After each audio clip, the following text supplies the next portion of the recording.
In the previous videos, I've gone over cell by cell how to enter and compete efficiently in this simulation. In this video, I'm just going to review the results from rounds 3 and 4. So the current points, some teams managed to pull some very large points here, 900 points, and other teams are well above the 400 and say 30 points you need per round to get to the 2,600 points we're shooting for.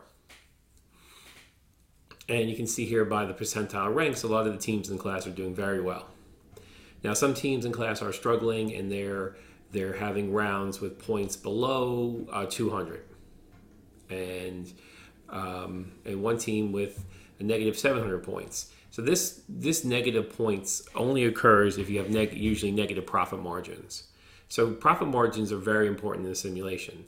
So the top teams have over 60% of gross profit margins. And that's excellent. And everybody in the class should be striving to get their profit margins above 60%. And you'll see by the end of the simulation, a lot of teams will be in the 70th percentile or even perhaps the 80th percentile of gross profit margins. Now, if you're in the 50th percentile somewhere, gross profit margins, you're doing pretty well and you're on target. It's the teams that are below 50% or in the 40% range that need to pull this up some. Now, specifically, any teams that are at 42% or below, you've done very little to increase the gross profits of this company. So the company started 4 years ago and had gross profits of 40%. That management was fired for having gross profits of 40%. You were brought in to increase those gross profits. So many teams have done very little to increase those gross profits or actually destroyed gross profits. And when you destroy gross profits, that's when you start to develop negative points. So you don't want to destroy, you always want to move forward and increase those gross profits. And stock price follows very closely to gross profits. The higher your gross profits, the higher your stock prices. And we have one company almost breaching $100 in share price. If we go down to cumulative, let's go down to total points. So every round your points are added together. And we have a number of teams here above 2,000, which means they only need to pull in 300 and 300 in the next two rounds to get to the 2,600 needed to get the full credit for this assignment.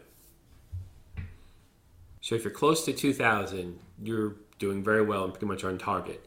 For the teams that are at, say, below 1,800, this is going to be more of a challenge because you have more points you need to pick up to get to that 2,600. So there's many teams that are not doing as well that really need to pick up that pace and change things around quickly. Now, operating profit margins can improve when you increase your sales significantly because what takes away from your operating profit margins is increasing advertising costs, which is a necessity. So if you want to increase your sales and keep in line with all the other companies' advertising costs do go up from round to round. But as long as sales are increasing faster than the advertising costs, these operating profit margins should increase, as well as gross profit margins. Number one, gross profit margins have to increase first. Then that will copy down into the operational and the net. And earnings per share is a factor of your earnings divided by outstanding shares. So buying back some shares will help that standing as well. So let's just look at the industry charts here. And there's still every round, there's still 4 or 5 teams that have not done anything. So their teams get forced forward with the previous year's decisions, which are generally not the best. So make sure that for the last couple of rounds, you pay close attention to make sure you don't miss any of the due dates. So the net profits per team here, we can see a nice upward trend in net profits, and we have a couple of companies here surpassing 150 million in net profits here. So these 4 teams are doing excellent to really surpass that 150 million mark in net profits. Most teams are above 100 million in net profits, which is excellent. So that's most of the class. Any of these teams down here that are below 100 million, you need to rethink your strategy on how you're developing those profits. Now, points per team, we have one team that is consistently losing points. So they need to really look at their profit margins and their sales and maybe run some practice rounds to fix that. Now, if you have a round where you do poorly, usually the following round you could get those points up significantly. So I think this team in the previous round, I don't know if I can find them. Curious to see how they did in the previous round. Oh, here they are. So in the previous round, they didn't do so well. Maybe the round was forced forward.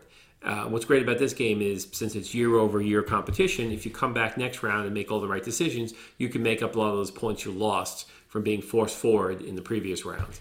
Now, most teams here are above 400, or some teams are above 500, which is perfect for getting to that 2,600 points you need in total. Now, as far as stock price, we have one champion of stock price, and then we have a new second place.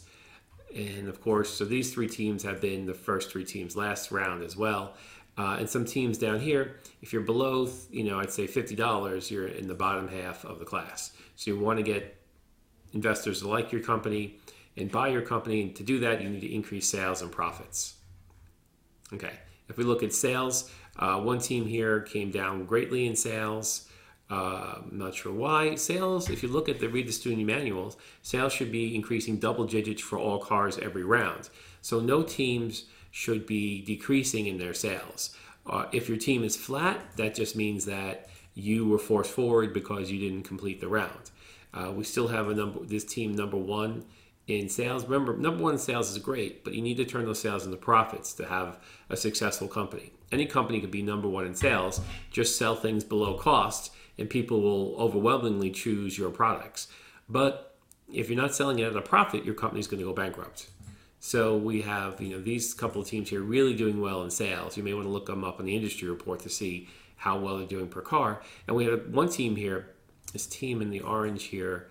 It's hard to spot them, to break them out, but they really had a nice increase in sales here. You can see with that slope there.